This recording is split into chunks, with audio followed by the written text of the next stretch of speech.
I respect Brian and his people's decision, work, but maybe we have to look at, is there something not to do? That's what I was thinking. We are live. Maybe we all got to chip in too. Might be something simple. Okay, Come through the you're welcome. corner. The guys. There's a bunch of good ladies out here.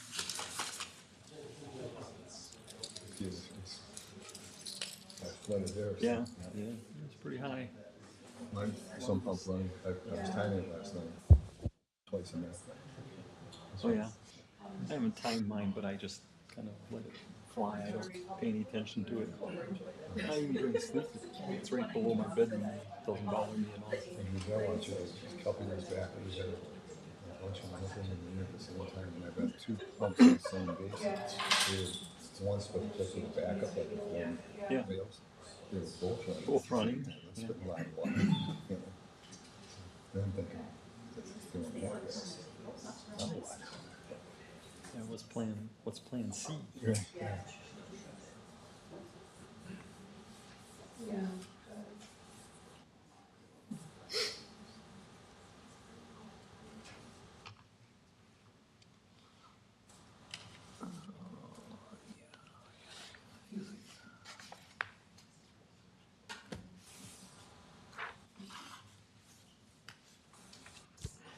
Good evening, ladies and gentlemen. Being 6 p.m., I will call to order the Board of Public Works meeting for Tuesday, March 26, 2024. Roll call is taken. We do have 2 members absent this evening. Item number 2 on the agenda is approval of the minutes for the Board of Public Works meeting of February 27, 2024. I'll make a motion to approve the minutes from February 27th meeting of the Board of Public Works. Second. We have a motion by Matter, second by Engelhardt. Any further discussion? All in favor by saying aye? Aye. Any opposed? Motion carries. Item number 3 on the agenda is for discussion for groundwater issue at 2305 Brookside Drive for Jennifer Betcher. Mr. Colbert, there was a bunch of stuff in the packet. You just want to give us a brief overview, and then I'm assuming the Betchers are here? Okay. Yes. All So right. in your packet, so it'll give you an update of just what was in your packet. So we did fix a sanitary lateral at 2320 Brookside Drive back on March 6th. That caused it was a sanitary lateral causing the groundwater to go to the wastewater treatment plant. That's, we'll talk about that later in the meeting.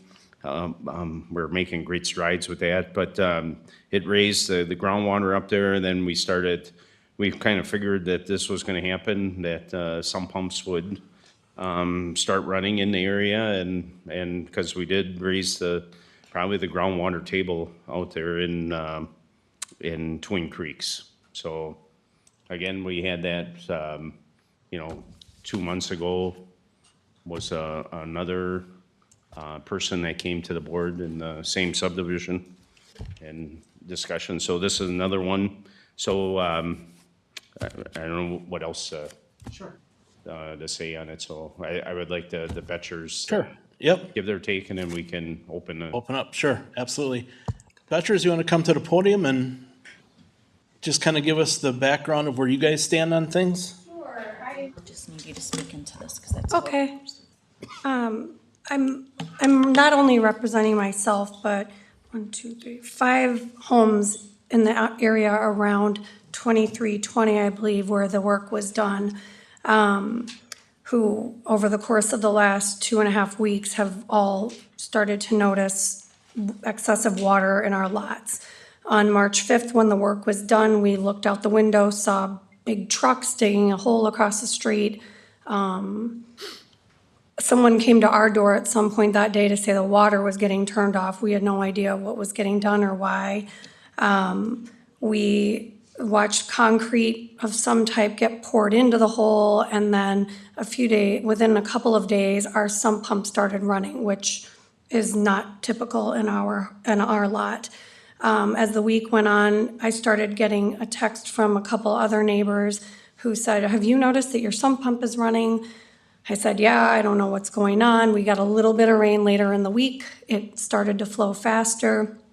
The following Tuesday, I called the Department of Public Works and talked to Brian, who explained the work that was done to fix that sewer lateral and that the water table was raised. And I said, well, my concern is that now the water table's raised, now all of our systems that were put into place 20 years ago when our homes were built are now not effective. And we need to figure out a plan to make things go back to where we feel comfortable living in these homes and where water is managed on our lots, especially at times like this, where this has not been the normal case for the 5 properties that I'm concerned about around us. And we've kind of stretched the limits to figure out if anyone else is involved, but it seems like where the water flows off of that property has been heading towards us. So we're concerned that these changes need to be made because it sounds like this happened upon installation when the 2320 home was built in around 2004 or 5. Our homes were put in after that with the water table assumed to be where it was, despite the leak that was not found. We are frustrated because now this went on for how many years, and now all of a sudden there's a change, and the only solution that we've heard is that we should just raise the height of our sump pumps. As a homeowner, I don't feel comfortable going in and doing that as I see more water rushing in through the drain tile into my house. I don't want to make that change myself. So we are all in the process, and it's not difficult, or it's not easy right now to try to get a plumber out. Is taking a couple of weeks while we wait and just kind of time our pumps. And now as more water comes, we kind of just, again, feel like we don't have this managed until we get a pro out. So I think what we're all hoping for is that the village would help us in the cost of plumbers coming out and readjusting our sump pumps, because this is something that my builder, when he excavated and dug for my home 20 years ago, if that leak hadn't been there and the water table had been where it was supposed to be, which is right now, he would have done something differently and I would have bought my house accordingly. But now things have changed and we don't feel comfortable, and we also don't feel like it's our responsibility because this has been something that was just missed for 20 years. We also were frustrated that nobody notified us of this work getting done so close to our properties. And as Mr. Kober stated, they were worried as they were doing the project, or concerned that, yes, it was going to raise the water table and now suddenly people's pumps might run. I was house sitting a neighbor and thankfully went over there to make sure their pump was running, because normally it wouldn't, and theirs was running. But when I called to let them know, they said, no, that normally doesn't run. And the same has happened with the other 4 properties, including ours, where the pumps would never have run like this before. I canceled my trip this week because I don't feel comfortable leaving my house without something new set in place moving forward, if this is the new water table in the area of where that project was done. Anything else? I would just add what Krista's quote was for her. Yeah, so our plumber is coming on Thursday to take a look. Another neighbor has a plumber that quoted her $2,200 to put in a new pump with a battery backup, to help. It sounds like if we raise it up and then we put a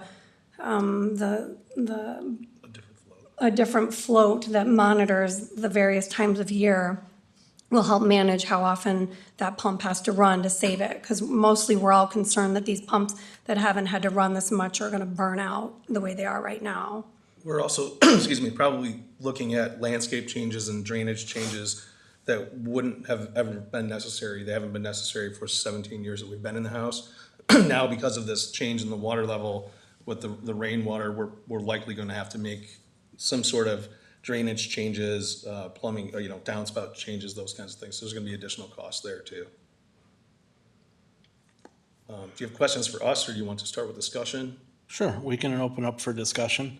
I'm just gonna start off with saying that it is an unfortunate circumstance that leak in the any sanitary sewer was not detected for that long. And I'm playing from devil's advocate on the other side of things. There probably have been millions of gallons that have gone into our wastewater treatment plant because of that.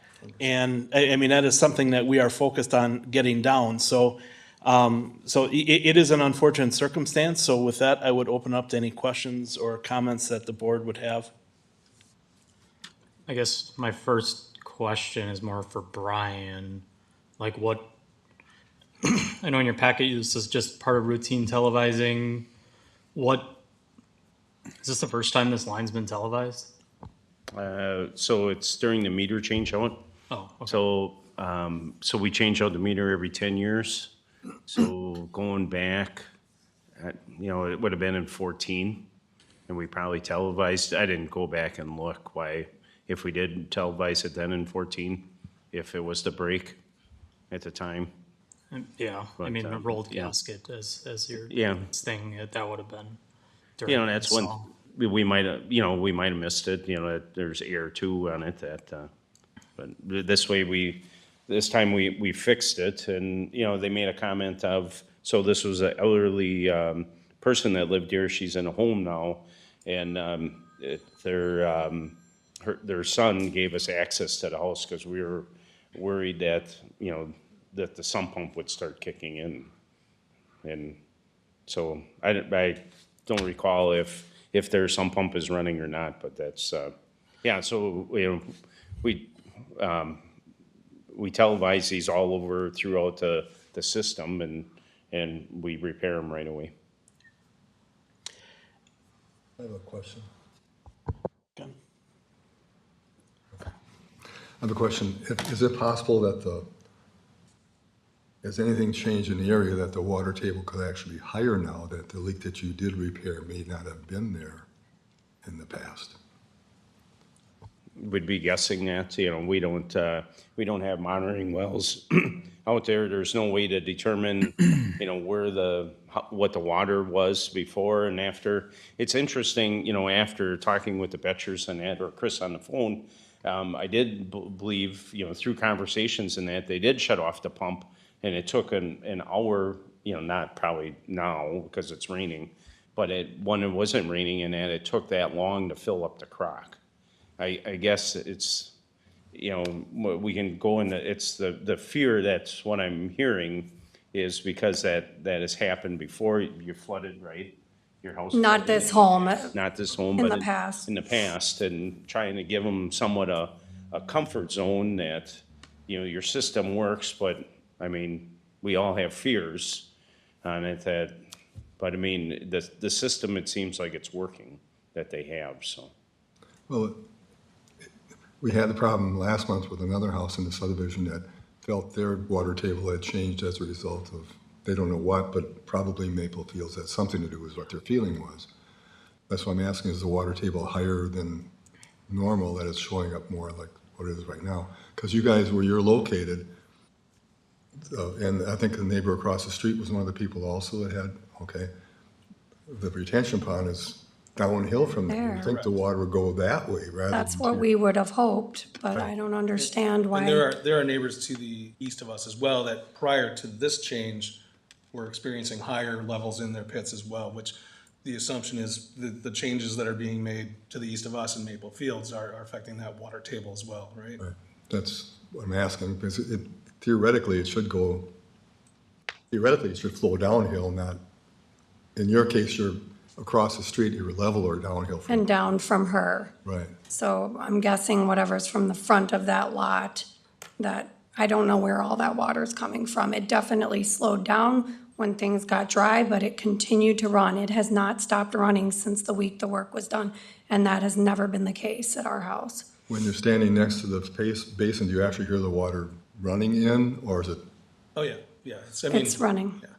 flowing, running every 25 seconds right now. No, I'm not talking about the pump.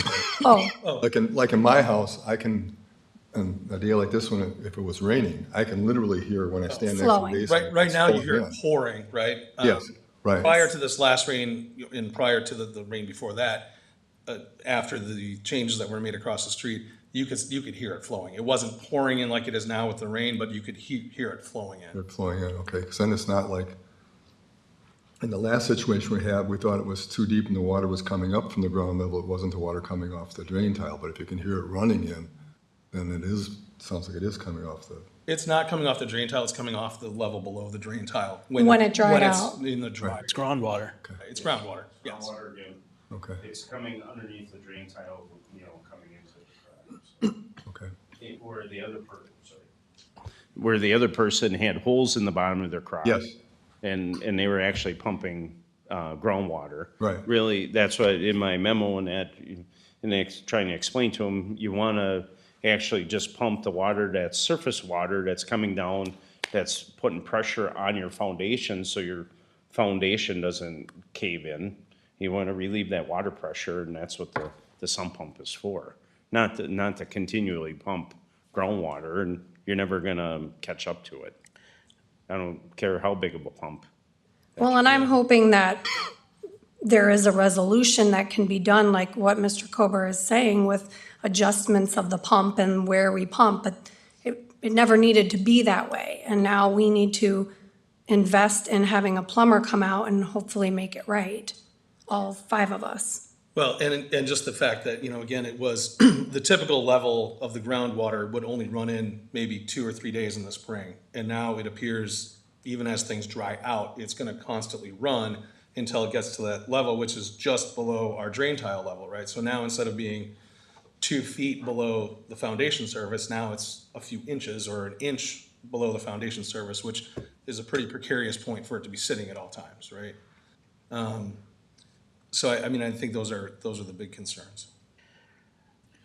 So Brian, can you just explain to me how, so if you raise the sump in the crock, so you're basically bringing the groundwater, you're bringing the sump pump above the groundwater level? So then the only thing that you're pumping is the water coming into the drain tile from up the above Yes, and pumping it out? correct. Okay, There's a picture in your packet again. yep.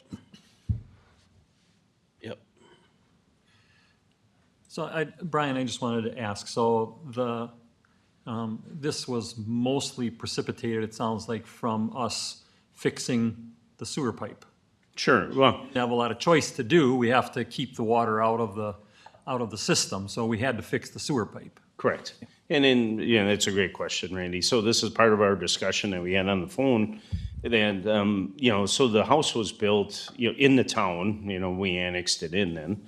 And, I don't know what the inspection was or, if it was cracked right away from the beginning. So that would set that, so if the house was built in '02 or '03, so that set the water table because it was leaking, let's just say it was leaking to the plant this whole time. So then the Petchers built, the excavator came, dug the hole and said, wow, this is dry, this is unbelievable. You live on Brookside Drive thinking that it'd be a higher water table, but it's not. They could, at that point, if it was the natural water table, they could have raised the house, but they put it at the level that it is and went for it. So now, that's speculation and everything else when this thing broke, if it was from day one. Through the conversations they did have, in your packet, there's a map I put in. So correct me, that you had said that there was water ponding in the backyard 2 or 3 days, like after a rain, and then it would disappear. And so, the pump would pump on it, and that's why I encouraged them to, it's their duty to do this as a homeowner, is to where they direct their discharge of their sump pump. So I believe it's in the woods to the north that, I encourage them to get that as far as away or into the common area of the subdivision, pump that, or actually turn it around. I'm sorry I wasn't at their place, but if it's on discharging on the back, if there's a way to discharge it to the ditch line, to, get the water to flow away from the house. But that's the responsibility of every homeowner in the village of Jackson to. And one that we've taken from the beginning. We're 125 feet away from the home with where our discharge exits to the edge of our property. So that water's not coming back. You don't know that for a fact, though. You don't know which way it flows. I mean, there could even be fluctuation, this could be a fluctuation in water table. I mean, we didn't have much snow this spring, but it's been raining quite a bit now the last couple months, and this is just adding on to it. So, I mean, it would be a perfect world if we'd be able to peel the topsoil and everything back and see how the topography and everything is below that topsoil, but obviously we just don't have those powers. I guess that comes back to another question I was going to ask you, Brian. Is there any kind of analysis that we'd be able to get, or a consultant or anything? I mean, I don't know if there's really anything that we can analyze or do with it. It's just what it is. It's a situation that we're in with the water table, right? Correct. I mean, unless you want to hire somebody and pay for a study, but we really don't have any data right now to look at, to measure down to see where the groundwater is actually at right now. Can I ask a question? My name's Eric Connor. I live at 2333 Brookside. I live next door to the Betchers. You're not on the agenda though, sir. Okay. So unfortunately, you wait till the end, yes, right, citizens, yes, correct, yep. Any idea, Brian, what kind of GPM that would have been going in the pipe? It's like 35 gallons a minute or something like that. Or, yeah, Is that what it's? bunch. That's a great question. They just had, on the report, they just had a bad leak. Right. So at 83, so maybe 10 gallons per minute or 15. I mean, it was still moving amount of water. When we did dig it at the time, there was the water table. We figured because it was really deep, it's 15 feet down, that it would. It's amazing. Like I said in my memo, that it was probably draining out the whole area and keeping the water level at the groundwater level, lower. Slightly lower, I Yeah. guess, but I- at the same time, I on a village-wide level, it's for the reason Brian mentioned before, we wouldn't not fix the leak because it implicates the wastewater treatment plant. I mean, that's the whole reason we did a lot of the stuff along Main Street and 60 was to prevent some of this I&I infiltration and inflow, which is what this was trying to also prevent, by fixing the leak. Was there enough groundwater issue when they fixed the leak? I mean, obviously they fixed it, and if the groundwater is pouring in to that level, I mean, your crews would have had a heck of a hard time trying to fix it because they would have been essentially underwater. Right. Well, they had pumps going, so you're not standing in the water when you're fixing it. So The gentleman out at the site, when I took a walk, said, I think there's about 60 gallons flowing per minute in here. I hope people around here have their sump pumps on. So something was noticed. I went down that day and checked, because again, ours never really runs, and probably because this has been the case since the house was built. I am just frustrated that it now becomes our responsibility because it wasn't found for 20 years when 2320 was built. It's a big change for us. But even if the leak happened 2 weeks ago, it would be the same end result. So really, it really doesn't matter. No, it wouldn't, because the house wouldn't have been excavated and built at that level based upon that. So they would have. Again, that's hearsay. So you think a builder would have come in, hit groundwater, and built at that level, is what you're suggesting? I'm not a builder, I don't know that, but I also don't know, it could also be that the groundwater table was not that high when that house was built as well.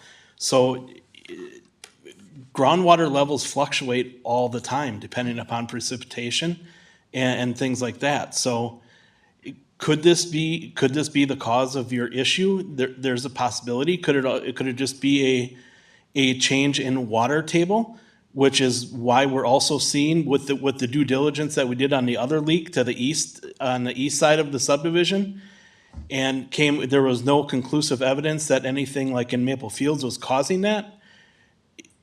If it's due to the water table increasing over there, it could be the water table is increasing, fluctuating here as well. There's no way, not when the work was done a couple of days before this.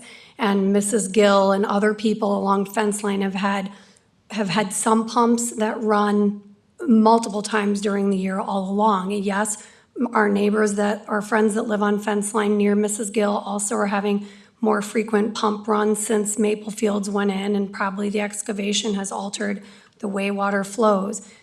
Our home was not affected by that. Our homes were affected by this pipe getting fixed. I don't know how anybody could argue otherwise. Our neighbor next to us also has a pump that has never run in 15 years and now is running. And immediately following this work. So And we are not to near suggest that it's retention not part of the ponds. work would be somewhat crazy. There's no way you can 100% prove it though. Can you not prove it? I mean, No, I just say you cannot I prove mean, it by 100%. let's just be adults here, right? This No, happened, I and am, then- and I guess ultimately it comes down to, we don't know if raising the sump pump will hopefully fix it. It sounds like the inflow was fairly slow once the pump was, when you were on the phone, correct? No, the pump was then when it was a dry condition where there was no water coming in from the drain tile. It was only the groundwater coming in. After about 5 days. After about 5 days, we were about 1 minute per cycle on a sump pump. So no, it was not slow. So can I? Sure. So, okay, so, if you look at, Partridge Pass, we're right off of Eagle Drive, they actually, the condo association has, in order to fix this problem, you would actually put a dewatering well in, and who pays for that? Who pays electricity and everything else? Does the village as a whole, does everybody pay for that electricity, maintenance of that pump? The village staff or whoever's in charge of it after a while? The condo association, for that, when that was built back in 92, had to put a well in, otherwise their sump pumps would and that's right across from the Public Works. The village is very wet. I mean, this is Twin Creeks, that's why it was named this, Brookside Drive. It's not surface water, which there's a DNR regulation for this, or for surface water. Groundwater, like you said, changes all the time. The village we're not responsible for the changes of groundwater, only contamination. We have done that, that's the water utility, but I believe that this is not a village issue on it, as we had talked about in previous meetings too, so. Right. It says on this map, village responsibility this side of the lot line. So I feel that it was the village's responsibility to have not had however many gallons of water flowing to the sanitation site for the last 20 years since that house was built. That's also a frustration of probably everybody that lives in the village, if they know that how long that's been going on. That was missed. It's about 26 million gallons a year that was going into based on the rate of 60 gallons per minute. And I don't think that was right either. I just feel like So I have a question. Yeah. Your house was built when? 2005, 6, Okay, and when was the annexation into the village? 21. Yeah, 21. So for 16 years, it was technically the responsibility of the town of Jackson, correct? No, because we're on the village sanitation system Okay. from the start. And that's who should have caught the leak from the start, right? So, Well, sorry, we didn't have the programs. If they want to stick around to the later part of the meeting, we can it's part of my report. Right. And when I'd like to go in depth of what we treat and what we've been achieving, you know, for cleaning up. It takes money to do it. And we don't want to raise rates. And so, you know, we're doing the best we can, you know, trying to find the leaks. Can you explain to me what a groundwater well is, like you said that the condo association put in? Sure, they have a well that pumps continuously to keep the water table down and, you know, along. It's a wishing well as you go by. That's why the creek is always, now it's really pumping because of the rain and that. There is some times where the flow will stop. But when we created, I was hoping when we created Oaks of Jackson, that would stop the underground flow. And it would be interesting to see if that, because the water's trying to get back to the creek, trying to get past our property or the Public Works property into the creek and to the east of us. So, and then to the bog, which is the lowest area in here. So, I mean, that's how the underground, you know, usually the topography on the top follows, the groundwater will follow the topography on the top of the ground. So, I mean, that's where I've been busy with other people with this and that. I didn't go back and look at that to see if that pump is actually slowing down or not, so. Can I ask Brian, what would the approximate cost of a system like that be? Any idea? No clue. I don't even want to give a And price. are there any other mitigation strategies that you've thought about, considered, explored, or could suggest? No. That's, because I believe this is not the village's responsibility. This is individual homeowners. If we would, this would set a huge precedent on this, that we would have people every meeting coming in and saying, why aren't you fixing my pump now? Or why don't you put a pump in, because my pump's running all the time too. So then we would have to come up with a criteria of how many gallons per minute, and we probably end up creating a policy. But And my I pump believe, wasn't running. excuse me, I don't believe that's a policy that we should, and that's not a cost for everybody. It's amazing, if you go to Morning Meadow subdivision, one house doesn't have any water because of the clay, and you get to the next house and that sump pump is running all the time. And there's artesian wells that are in the area. They actually, in phase 2, this is, if everybody's, is a Sherman and County Trunk Highway P, the subdivision that just went in. There was an old farmhouse there. They had an artesian well anywhere from 7 to 10 gallons per minute. The stack is 10 feet tall that they had to put on it to get it to stop flowing. And it's amazing. So they put that adds all that pressure into the groundwater system. And it's probably some pumps, people are not complaining, they're just accepting it and knowing that there's some pumps that are running. Right. Mostly, what you need to do is, I'm glad that you're doing this, is your surface water, get that away from your house so you're not repumping your water all the time, so. So could I just ask Brian real quickly, based on your expertise and knowledge, what kind of a person or consultant would, let's say the subdivision, whomever, what kind of a person would they engage to address this kind of an issue? All right, well, that's a great question, Randy. That's why I always encourage residents in that not to get a plumber and the first thing they said, hey, let's put a bigger pump in. They should really analyze the situation to see if they can raise the pump, put a bigger crock in, if that's, we talked about that too. You know, they want to have relief, so there's this fear of, so it's not going to flood and the pump's able to take care of the surface water, not the groundwater. You don't want to keep repumping it. So it's a great question. I don't, you could hire an engineering firm that would do it. You really want somebody that has, you can hire a hydrologist would be another, person, but depending how much money you want to spend too on this, so. I spent the money on my home when I had it inspected in 2007 before I bought it, An engineer and an architect constructed our home and built it the way it is. And everything worked great for 17 years until March 5th. That is the system they did a great job with the system. Same with my neighbors until March 5th. I guess, I mean, ultimately, I agree with Brian that it is probably a groundwater issue. And it is just not the responsibility of the village to do anything with that. I know it's not the answer that you're looking for, but ultimately, it is the homeowner's responsibility to handle that.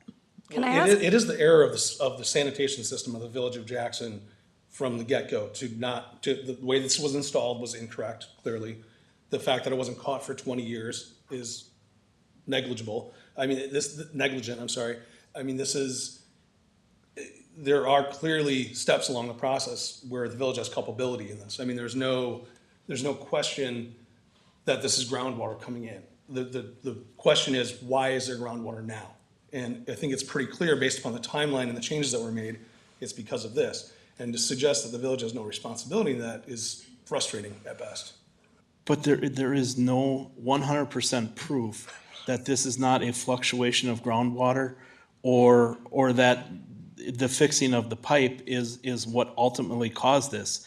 Is it a possibility? Yes. Is there any way to say 100% for sure that that's what caused it other than a fluctuation in groundwater?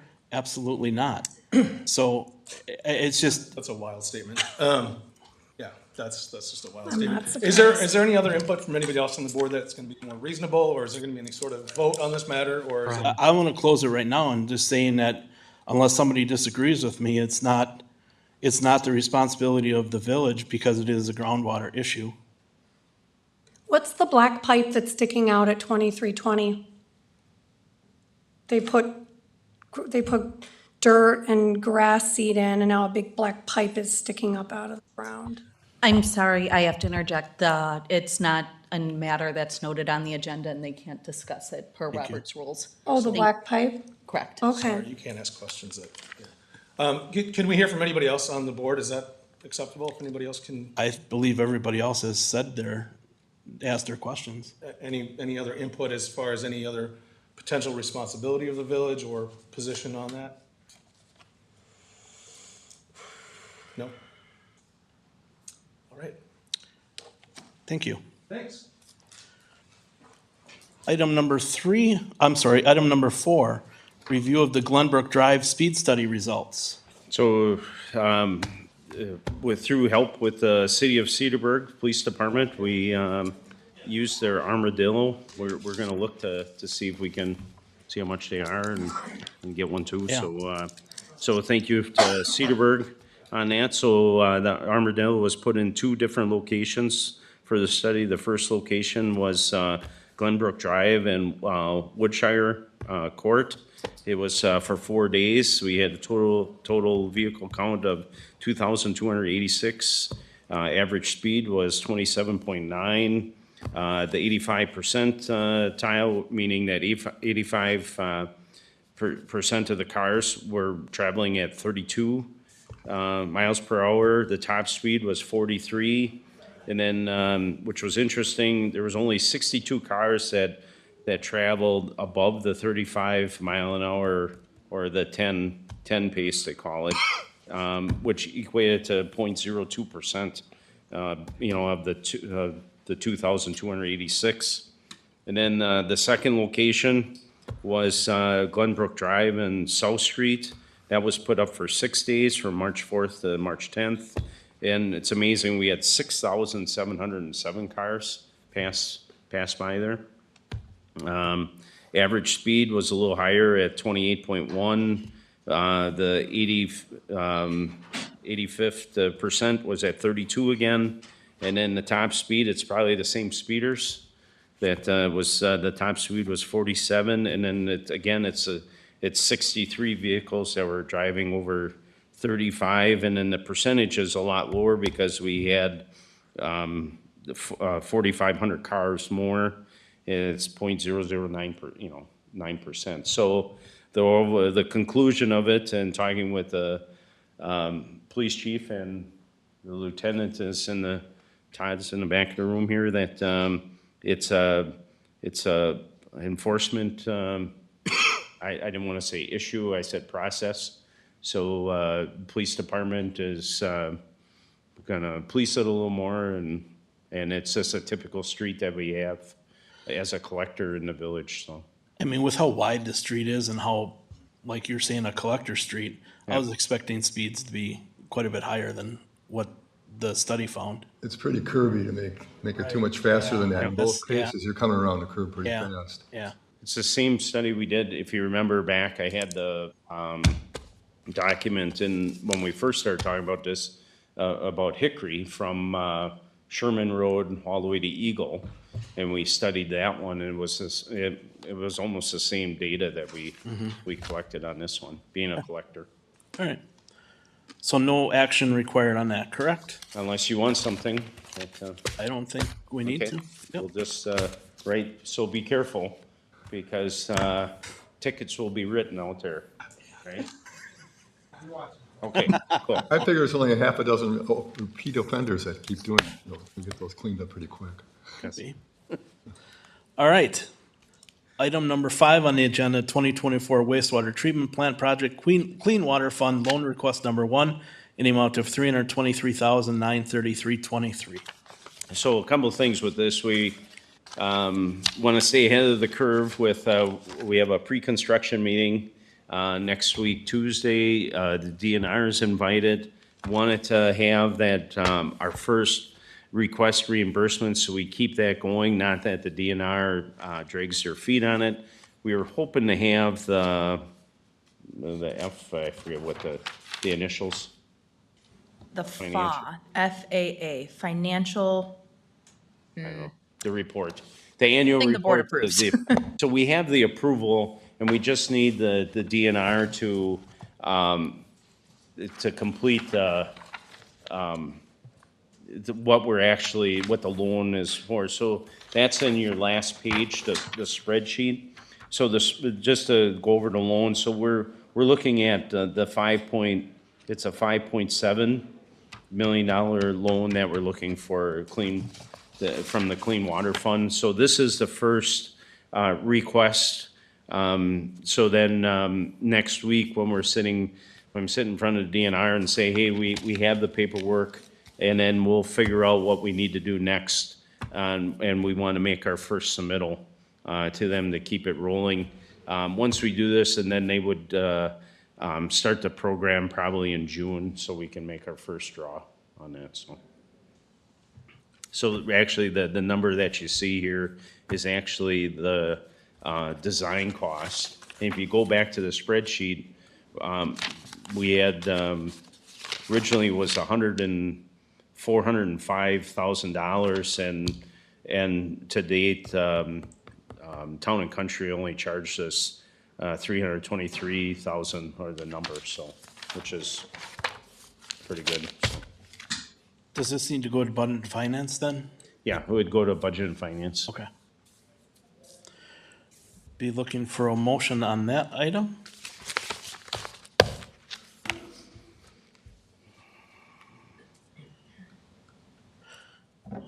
I will make the motion to recommend Budget and Finance and Village Board approve the Clean Water Fund loan request number 1 in the amount of $323,933.23. Second. We have a motion by Heckendorf, second by Engelhardt. Any further discussion? All in favor by saying aye? Aye. Any opposed? Motion carries. Item number 6 on the agenda is pay request number 6 for the Oaks of Jackson, D.F. Tomasini in the amount of $32,341.03. So as you can see, the work that was done was $7,455.54 that we actually own. So we're releasing some of the deduct money that we have, and to the magic number of the 24,000, which is if you remember the original contract, that's what they would return to us if they were able to sell all the topsoil off the site. We still have one we gave up one topsoil because it got mixed on lot 41, where the condos are gonna be built, or sorry, duplex condos for Hillcrest. So now somewhat of the pile has been moved, so we can move the transformer. There's another pile that sits on lot 26, and if it dries out, hopefully in April, we can, DF Tomasini can sell that to Leesner or somebody else. We don't want to truck it twice. So, and then hopefully by April or May, we can close out the subdivision, so. Okay. Looking for a motion on that item. Make a motion to Budget and Finance and Village Board approve the payment to DF Tomasini for the Village of the Oaks of Jackson, payment number 6 in the amount of $32,341.03. Second. We have a motion by Spurna, a second by Mitchell. Any further discussion? All in favor by saying aye? Aye. Any opposed? Motion carries. Item number 7 on the agenda is pay request number 5 for the 2023 utility and street improvements for Vinton Construction in the amount of $44,397.66. So we were gonna close this project out, but with County Trunk Highway P being reconstructed, and there's a possibility of raising and lowering the manholes out there and valve boxes, we could retain Vinton to do that, since they're working on, they're in the village working on Highway 60 project. So we recommend reducing the retainage to $10,000 and keep the project open for that opportunity. So the pay, like you said, the pay request is then for $44,397.66. You looking for a motion on that item? I'll move we do the pay request for $44,397.66 to Vinton Construction. Second. We have a motion by Engelhardt, second by Spurna. Any further discussion? All in favor by saying aye? Aye. Any opposed? Motion carries. Item number 8 is pay request number 8. The final pay request for State Highway 60 utility upgrades, advanced construction, in the amount of $10,000. So with our street lighting project and KS coming, with Vinton and that project starting, it's only fitting, what we were holding the 10 grand back was landscaping, for them to come back and repair, but it's gonna be damaged and everything else, so it's fitting to close out the project. I was gonna hold it, keep them involved, but then they did not bid on the project and Vinton got it, so there might be adjustments of valve boxes during this, but we can use the other contract with Vinton to do that, so. Okay, thank you. For a motion on that item. It's a good feeling to close out a contract. It is, yeah. I will make a motion to recommend Budget and Finance and Village Board approve pay request number 8 for the State Highway 60 utility upgrade to advanced construction, the amount of $10,000. Second. Motion by Heckendorf, second by Mitchell. Any further discussion? All in favor by saying aye? Aye. Any opposed? Motion carries. Item number 9, review of 2020 census urban area boundary adjustments. Okay, so 2 things that are going on here that, the first is, I don't know if how it's in your packet, if it's the urban, West Bend urban area, is that how? Yeah. Okay. Yeah, the Yeah, Scotch Scotch Shipment. shipment, okay. So let's just talk about that first. So, with the West Bend urbanized area, it, due to the census, and that's our second, or actually the item that's on the agenda here, so, so they changed the boundary, there's a map in there, and, during the, 2010 census, they were able to take the land and they took the Eisenbaum Trail and the railroad and they connected everybody. They connected Hartford, Slinger, us, and West Bend, if you look at the one map that I have in your packet. And then in the 2020 census, so we were all in one, and we could actually get, then the pot of money was $3,330,546, and then we would share it between the five of us. The 2020 census came and they said, hey, wait a minute, you can't, they tweaked the rules, and you can't have these connecting paths and everything else. So now West Bend is by themselves with Town of Trenton and Town of Barton and Town of West Bend. To split that same amount? Yeah, to split that same amount. And now we're in the 5K to 20K population of $3,021,508, but we compete against the whole state now. This for grant money in this program. So I mean, that it's kind of a kick in the teeth on how that, so hopefully in 2030, it might go back and they might reconnect everything and we're back to normal. So that's just a highlight on that. So what's in front of you tonight is, sorry, it's this map that, so if you look at it, the new map is the blue that's on the map, is the West Bend urbanized area. Not that, but our map that we have to, so the DOT would like us to approve our urban map that you see in your packet.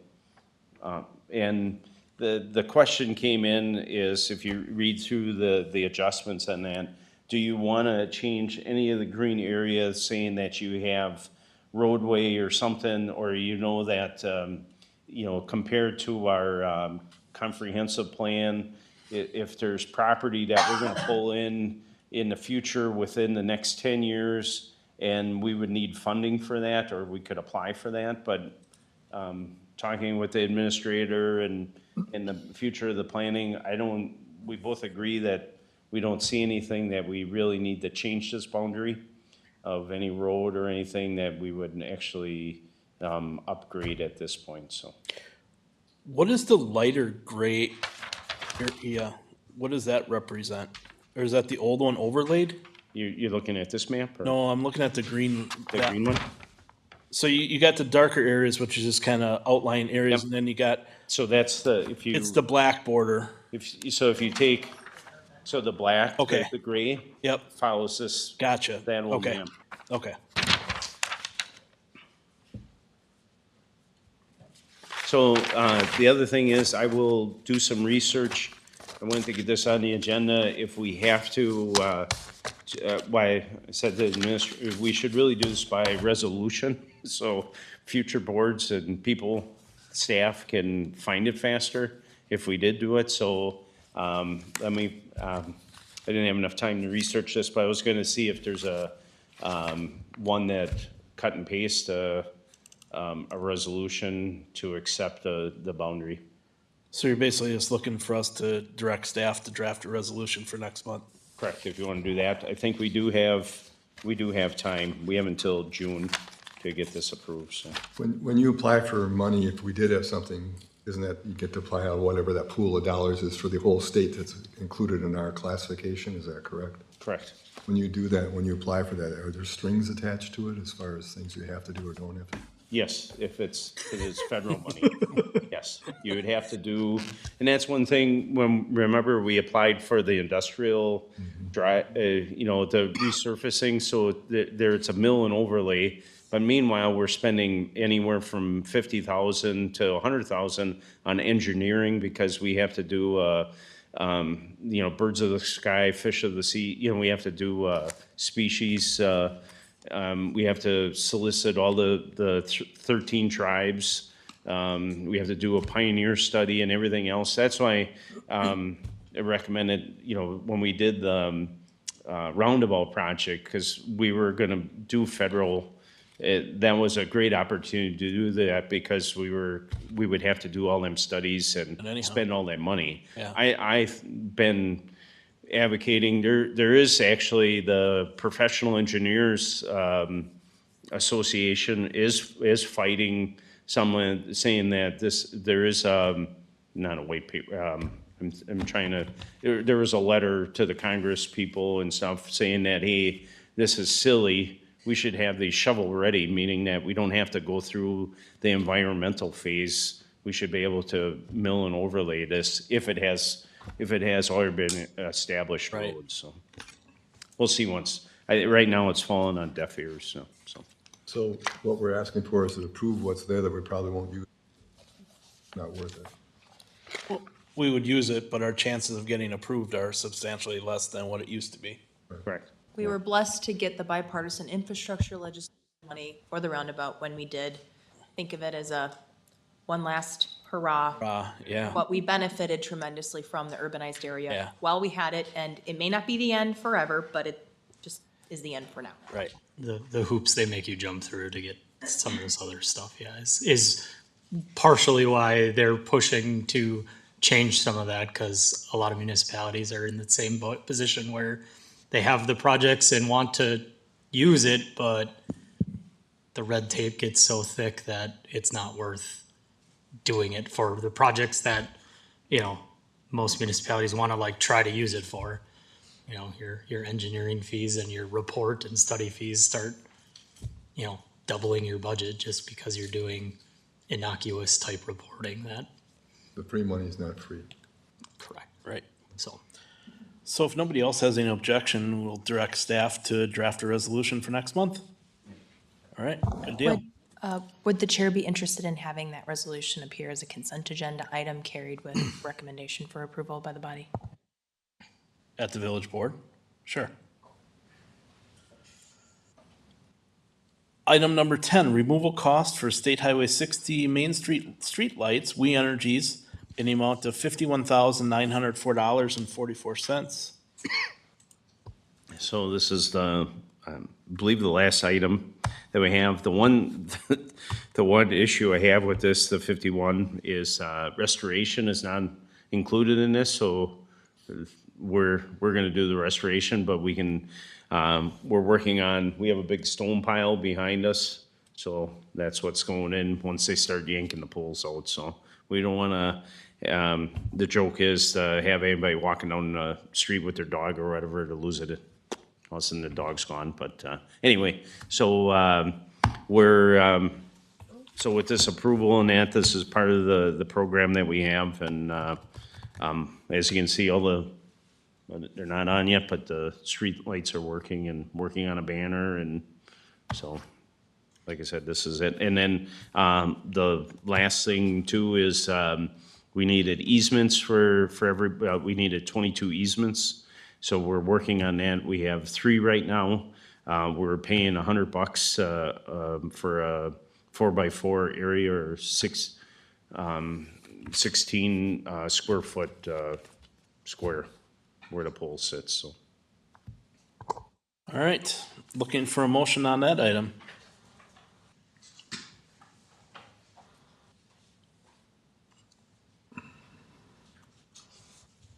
I'll make a motion to approve the payment to We Energies in the amount of $51,904.44. Second. We have a motion by Spurna, a second by Mitchell. Any further discussion? Just a quick question. Looking at it, when I look at the chart at the end, it looks like we actually save money with the new lights based on the monthly charges that are in red and negative. When I look at the letter, it looks like we pay more money per month. If I, Yeah, that's the monthly cost. So if you look at it, the original, it was about $14,000, and it could even be more with the rates going up that we're gonna save per year on our electric bill so, okay. by having our own lights. So we're paying $679, which is lower than what it used to be, is what it amounts to. Correct. Okay, all right. So the sad part about it, Tim, is we probably back in '92, we paid We Energies to put the lights in, and now we're paying again. It would be interesting to dig to see if it costs 51,000 to put them in, and now they're charging us 51 to pull them back out. So We have a motion and a second. All in favor by saying aye. Aye. Aye. Any opposed? Motion carries. Item number 11, request for letter of credit reduction number 2 from Maple Fields Phase 1. So it's, they're asking for $73,750. So if you look at, so the 150,470 is at the bottom of your page, so it's, so stone base for the sidewalk, 5-inch, 5-foot sidewalk has, in some areas have to be put in yet. And then milling, and then, for the final pavement, and then the next to 55 is, 55,320 is for the final lift, and then 50,000 is for the streetlights. And next on April 9th, we're gonna have, a pre-construction meeting for phase 2 is coming, so. All right. Does need to go to Budget and Finance or just Village Board? Both. I'll make a motion to recommend Budget and Finance and Village Board approve the letter of credit reduction for Maple Fields Phase 1. Second. We have a motion by Heckendorf, second by Engelhardt. Any further discussion on that item? All in favor by saying aye? Aye. Any opposed? Motion carries. Item number 12, review of Jackson Park's Adopt a Flower Bed program. So it says all of village parks, or any flower bed, not just, I'm sorry. Thank you. So this, give credit to Kelly Valentino, Park and Rec Director, for coming this. We struggled with this for many years of keeping up our flower beds and that throughout the village. So there has been an interest, especially in Hickory Park, and hopefully that we can get a bunch of people to sign, but we want to have knowing who's working on it and everything else. And if you have any corrections or concerns with this, let us know. Otherwise, we're going to start the program. So I want to make you aware of it, and so. Oh, I think it's a neat program. I know there's other municipalities around us that have something similar, and some of the beds and stuff look pretty cool. I think Milwaukee County did that when they were having labor problems. Yeah, and the boulevards, right? Yeah. Any objections? Otherwise, Yeah, just so you know, this is actually, the money that we'd spend is actually in the budget, so we're just helping them out. So I mean, it's money already we have. We're not spending any more money right, to do this, so. right. With watering or, so. Yep. Do we need a motion for that, or just saying we don't object? Yeah. Thumbs up. Yep, It's mostly for information. perfect, thank you. Item number 13, Director of Public Works report. So this, to start, so if you look on the first page, we always question the money that we spent, the 2.7, on Main Street, that project. And if you look at what's really interesting, even with all the rain and the snow that we're having, even January and February, what's happening at the plant now, we're peaking only at, you can see 2.2 or 2.5 maybe after this rain, but then it goes back down. So what that's telling us is that our leaks are still in the top surface, the first 6 feet, first 8 feet. That's where the manholes are leaking in that, but we're really making a great effort to seal all the areas. The last part of, and then we'll go through the rest of the report, but we had Great Lakes TV Seal Inc. It was a invoice or a quote that you looked at 2 years ago, and it took them this long to actually get it done.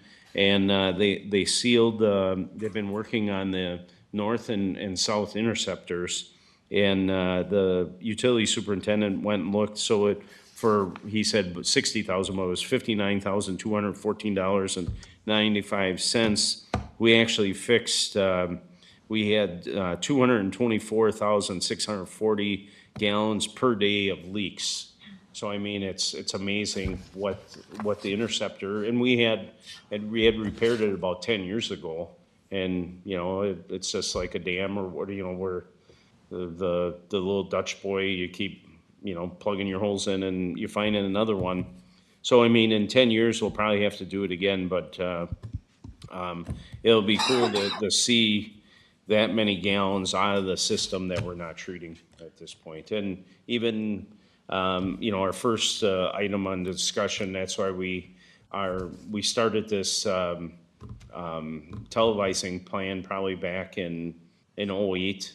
And, you know, I don't know why, you know, if we missed that one or not, I didn't do any research on that. But I mean, we try to catch all these leaks when we do it by meter change out. I mean, looking at the flow, I don't, it was last winter, obviously we had more snow than this winter, but I mean, look at February, March, April last year. Yep. Versus February of this year. Yep. That's substantial. Yes, how it dropped down. All right. Any other questions for Brian on his report?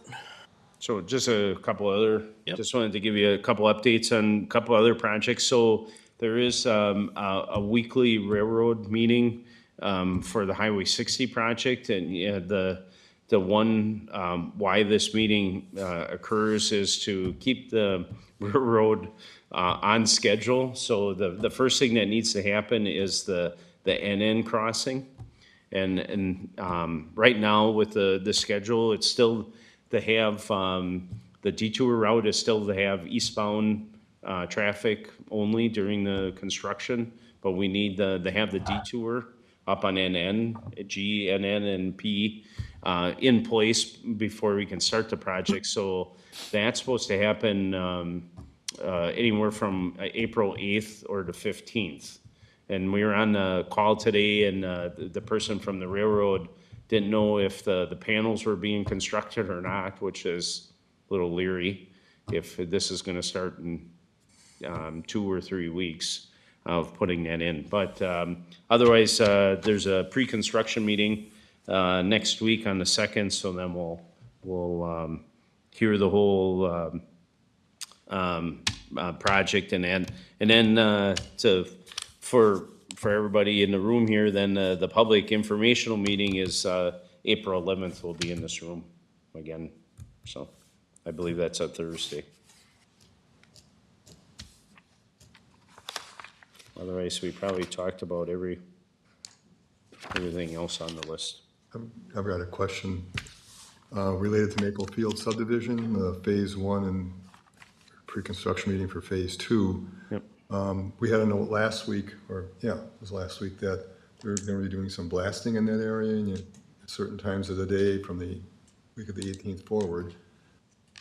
Can't say I heard any whistles blow. I didn't hear any blasts or anything else. Happen. So I talked with Kevin Anderson from Newman. They needed to prep the area, meaning to get a bulldozer in to take the topsoil off, and it snowed. They were ready to roll, and it snowed, and then and now it's raining, so it'll probably, it's really, Maple Fields is a wet area too, so it'll probably take 2 or 3 weeks. It'll probably be the end of April before they even blast that, so. And then the blasting will be in the bedrock where Eastgate Road is, basically, or? No, it's gonna be on, it's actually closer, it's up on the top of the hill, so where the houses are being built, it's actually to the south of that, where they got it's kind of a actually it's actually in Phase 3, so where Maple Fields Circle will go around. Yep. It's, there's higher bedrock in that area, and they have to blast, they're gonna blast in this area and put, in Phase 2, they're gonna put the underground, this portion in, and then in Phase 3, they will continue to the loop and the water main and everything else. But they wanna get it done sooner, and the blasting and everything, so. So, yeah, I would say, I don't think they'll re-notify, they might re-notify you, because it's gonna, take too long, you know, of a period for it to dry out. And you can't say one way or the other, I'm sure, but do you think that might possibly affect the groundwater situation one more time if they're blasting the bedrock? It could, once you fracture, it's a great question that, once you fracture the bedrock, that it might, so you'll fracture the rock, the water won't stay on top of the rock. It will actually go down, and, it might help everybody in the area, so. They might wanna come, you know, down by you and blast the bedrock closer and crack it open. So it doesn't sit on that's what the problem was with Maple Fields. It actually, the dirt or the clay sits on, it's about 15 feet, and then you have solid bedrock. So every time you had, rainwater, it would just sit in that layer, and it would not run any place. And they couldn't dig it and put a road on the top of it, and so. Well, that would be, for our earlier discussion, that would be something that maybe the people that are gonna be spending money to move groundwater maybe should wait a few weeks to find out if something changes, actually. Or not, or you think it wouldn't affect it that much? No, it wouldn't affect, so I mean, so I mean, all the DNR, DNR 151 is for surface water, it's never for groundwater, and that's why we went through, you go through this rigorous approval process of plans and everything else, that's why, even Twin Creeks has all the ponds and everything else back in '02, there wasn't as strict rules as they are now.